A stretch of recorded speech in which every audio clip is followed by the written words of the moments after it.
Now that we've had our contract accepted, I wanted to take a few minutes and talk to you about some of the fraud that we're seeing happening in the real estate industry. At one point, the title companies would accept cashier's check and money orders, cashier's check for closings. We're bringing a substantial amount of money to the title company on the day that we actually finalize the purchase. And a cashier's check was considered a fairly reliable method of intake on that money.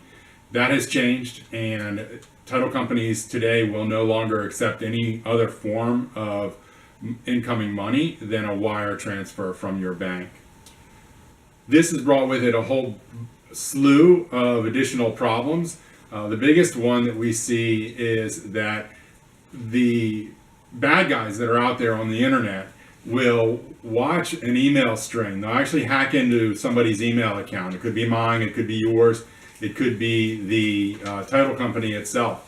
And they will keep an eye. They won't actually do anything once they have access to the email, but they watch and they look for the telltale signs of a transaction. So communication about a closing date, or discussion about funds, or for that matter, even when they see that the title company has signaled to you that the closing statement is available and it's ready for you to review.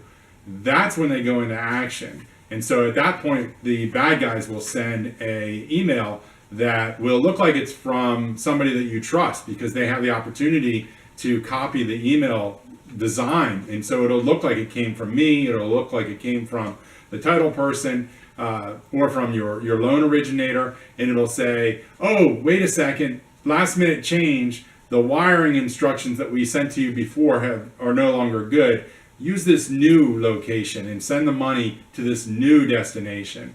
And you take that to the bank in good confidence, and once that wire transfer has occurred and that money has changed hands or left your bank account, it's gone.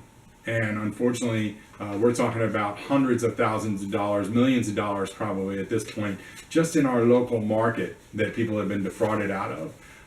And so what we want to remember is that I'm the real estate agent in the transaction. I will never send you wire instructions. That'll never come from me.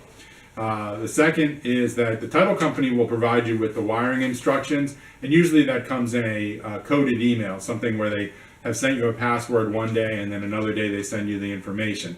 But it always is worth validating by contacting the title company and verifying verbally over the phone with the title company, with somebody that you've already spoken with before, or going into the office.